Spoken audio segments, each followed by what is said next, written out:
Now that the dust has settled somewhat, I'll give my opinion on Tszyu. When your corner fails, let's talk. Push the weight and no flex. Flex alive is one in the six. With the runner boy, you nigga, no question. You will run a motherfucker high stepping. Hey, you never had a big enough weapon. Motherfucker never learned your lesson. I'm a 88 pack nigga. Woof. I'm a 88 pack nigga. I mean, day walker, drink blood, trains out, full moon. Motherfucker change like a hoe, nigga. I'm just a nigga from the hood trying to stack a little cheddar for the money. Drew Titan Bronx on deck. Shout out to the mighty LDBC. I'll make this as brief as possible. This is something I didn't speak on because I wanted, I like to wait for the dust to settle before I give my opinion on different things. Tszyu left with a loss due to the lack of experience. And if it's experience, I don't know. In all fairness, I don't know what type of experience that his corner had. But I'll say this. If they have enough experience, they should know better than to allow what they allowed. You have to protect your fighter. And when we say protect your fighter, we're not only talking about from bodily harm. And I know this is the hurt business, throwing a towel or whatever. I'm not only talking about that. I'm also talking about protecting his record. They had options, and they didn't exercise the correct one in reference to this particular fight. I don't know the background of his corner, in particular the husky gentleman with the beard. I don't know what his background is, how long he's been working corners and involved in the sport, or to what capacity, other than what we saw on Saturday night. But his corner absolutely failed him. Tszyu is game. He's a warrior. He's proven that. You're looking at this picture, you would think that this was a slugfest, and you don't know what round this is. And it looks like in this picture that Sebastian Fundora is on the worst end of it. But the reality is the cut happened fairly early in the fight, and but it was round 2, and it looked like it was round 15. And we're talking strategy at this point. The card was fairly well. I don't think people, if they had stopped this fight like it was supposed to, in my opinion, I don't think the audience wouldn't have been. I don't think they would have been. They wouldn't have felt robbed. They would have understood. They had a great co-main event, and Rolly Romero versus Isaac Cruz. Salute to both men. I'm glad they're fine. Isaac Cruz did what he was supposed to do. Salute to him. But it was overall a very good card as an opener for the PBC's new venture, the joint business venture with Amazon Prime. If they went to the cards at the end of the 4th round, I believe, going into the 5th, the fight could have got stopped on the cuts, and it would have been ruled a no contest, which is absolutely fine. And they could have done it again if Tim felt it was necessary. He could have said, okay, no contest. I'm gonna go ahead and try and grab the Errol Spence fight, and then eventually I'll run it back with Sebastian Fundora if he wins his fight in between. Maybe Sebastian Fundora, runs it with I don't know. Maybe he runs it back with Brian Mendoza because he has work to do there.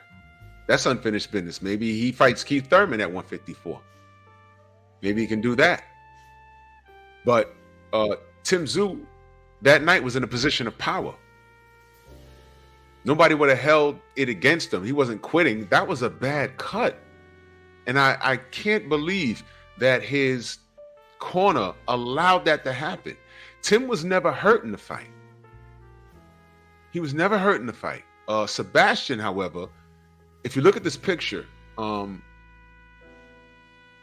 he may have broken his nose. And by round 1, I already saw Tszyu closing the distance. And I mentioned it in my post-fight. I was happy to see Sebastian utilize a jab at 6'7", at 154 pounds. I'm like, why is he not jabbing people from across the ring?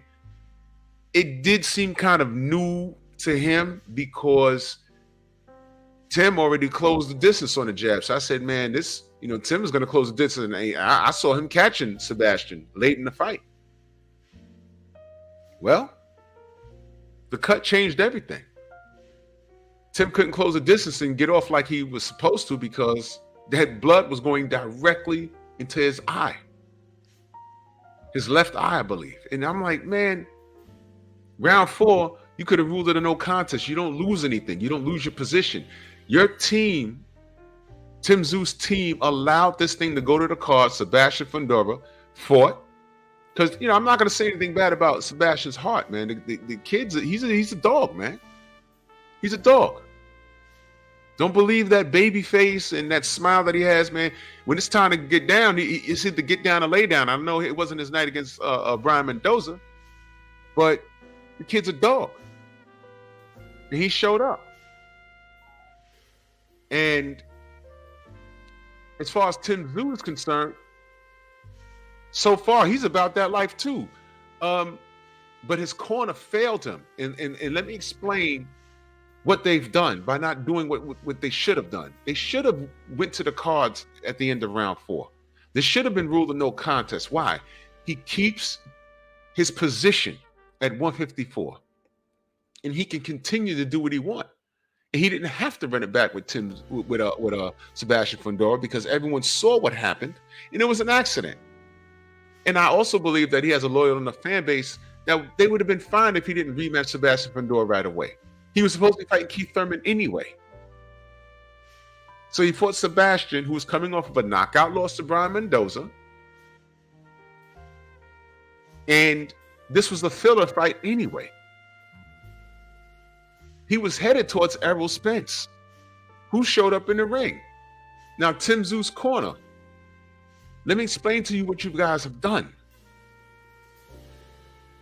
He lost his belt. He lost his undefeated record. He lost the win streak. He lost his position. Errol Spence showed up there to fight the winner. The winner was supposed to be Tim Tszyu. If it was ruled a no contest, that's just what it is. The Errol Spence fight is still an option for you. The Bud fight is still an option for you. I don't know why Bud wasn't in attendance. Go figure. Should have been there. Because while Errol gets in the ring and says, yeah, I want to fight Fundora or whatever, Tim, imagine if it goes no contest and Errol still gets in the ring and you and him are chit-chatting. And Bud steps in the ring and says, mofo. Didn't you want to run it back at 154? What's going on? B-Way dance right there. Well, not exactly, but you get my point. But my point of this video is Tim Tszyu is still in the conversation. We don't know what's going on with Jermell Charlo. I don't know where he is. He didn't lose his belts at 154, but somehow he has nothing now. Imagine if he was there jumping in the ring saying, this is still my division.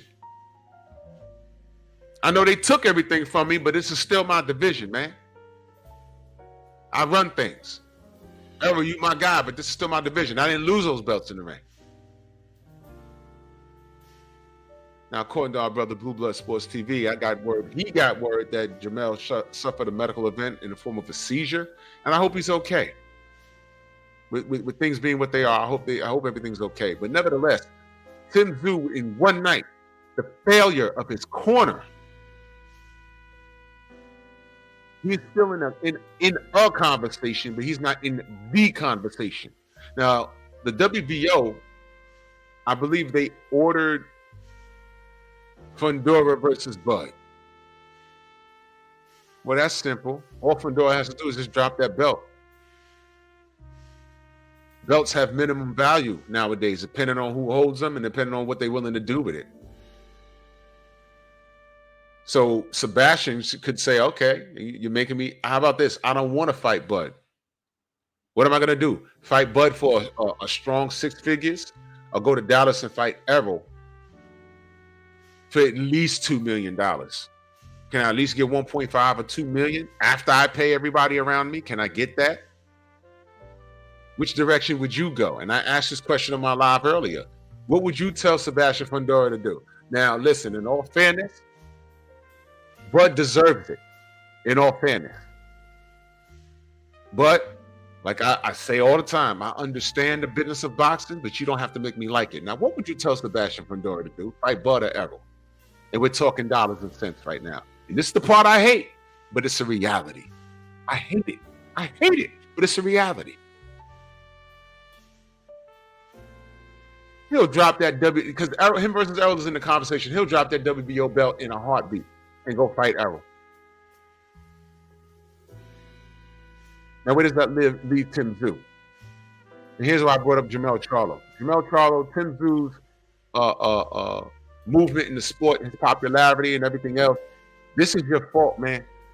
You were supposed to stop this a year and a half ago. You could have did it, but you didn't do it. Now, I wouldn't really be this harsh in my opinion. Had you went up and fought Canelo and put in a better effort, if not beat him.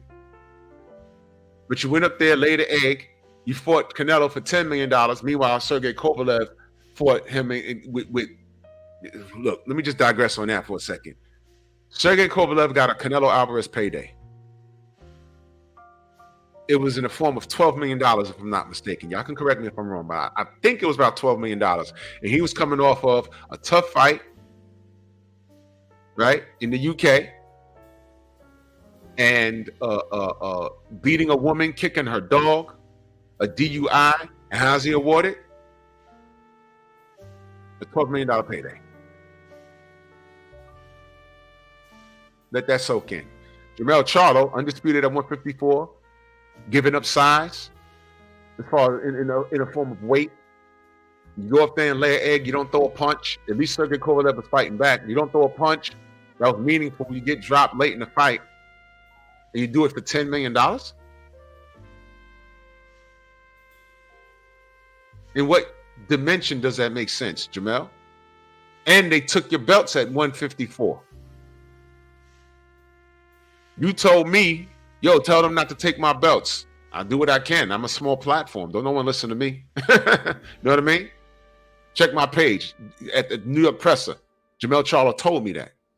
She told all of us that. Not only me, he told all of us that. Yo, tell them not to take my belt. So you ain't lose no belts at 154. I would love to have seen you in attendance. Yo, Tim, you lost your belts. This ship is sailed. I'm coming off a loss. This is a loss for you. We need to get this on. And then tell Errol, yo, I got the winner between you and Fundora. And Bud should have been in attendance. No. I'm the only person in here without a loss. I'm that guy. New sheriff in town. 154 is lit, but once again, the business is getting in the way. But this is about Tim Tszyu. Tim Tszyu was in a pretty good position of power. And his corner blew it for him. So what does he do next? Popularity is still there. I mean, he has options, but now he has no belt and he has a loss on his back. When your corner fails, I don't understand how his corner did not stop this fight after the fourth round. I don't understand it. There was no excuse for that. You could have did it after the sixth round because I believe, I think he was still kind of like up or they had it deadlocked. But once you figured out that your boy couldn't see, you're supposed to stop this fight. And this set him back. Unbelievable, man. Unbelievable. Fighters always know who's in your corner and what kind of people they are. Because this didn't need to happen. But it is what it is. Salute to both men. I'm glad they're okay. And let's see what happens moving forward. Let me know what y'all think. Bronx on deck.